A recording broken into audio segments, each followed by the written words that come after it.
केंद्र सरकार नई पेंशन योजना लाई है। नाम है यूनिफाइड पेंशन स्कीम यानी यूपीएस।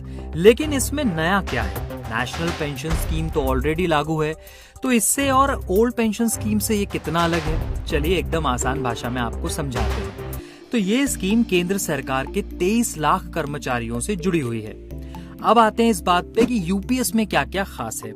एक तो कम से कम 50% पेंशन की गारंटी मिलेगी, लेकिन 50% किसका?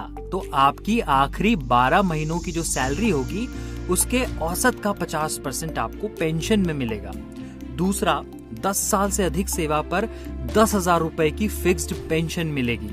अगर रिटायर्ड कर्मचारी की मौत हो जाए तो परिवार को 60% पेंशन मिलेगी। इस पेंशन को महंगाई के साथ भी जोड़ा गया है, यानी महंगाई बढ़ने पर आपकी पेंशन भी बढ़ेगी। ग्रेच्युटी तो मिलेगी ही मिलेगी, साथ ही साथ नौकरी छोड़ने पर एक मुश्त रकम भी दी जाएगी। लेकिन अगर आपको मौजूदा एनपीएस स्कीम ज्यादा समझ आती है तो आप एनपीएस में ही बने रह सकते हैं। बेसिकली आपके पास ऑप्शन है। 2004 में पूर्व पीएम अटल बिहारी वाजपेयी की सरकार ने ओपीएस को खत्म कर एनपीएस को लागू किया था।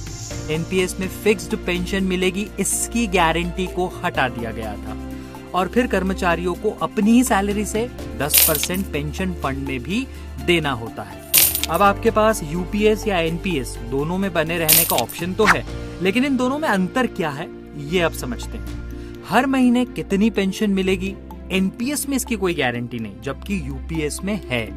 एनपीएस को महंगाई से नहीं जोड़ा गया, जबकि यूपीएस को जोड़ा गया है।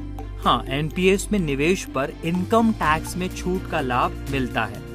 कुल रकम का 60% रिटायरमेंट पर मिल सकता है, जो टैक्स फ्री है। एनपीएस में सरकार अपनी तरफ से 14% पैसा देती है, वहीं यूपीएस में 18.5% देगी। 10 साल की सेवा के बाद एनपीएस में सुनिश्चित पेंशन का कोई प्रावधान नहीं है। अब ओल्ड पेंशन स्कीम और यूपीएस में क्या अंतर है? पहला तो यह है कि पेंशन तय करने का जो फॉर्मूला होता है वो दोनों का अलग अलग है। दूसरा, ओपीएस में पेंशन आपके आखिरी सैलरी का 50% होगा। यूपीएस में पेंशन आखिरी 12 महीनों के बेसिक सैलरी के औसत का 50% होता है।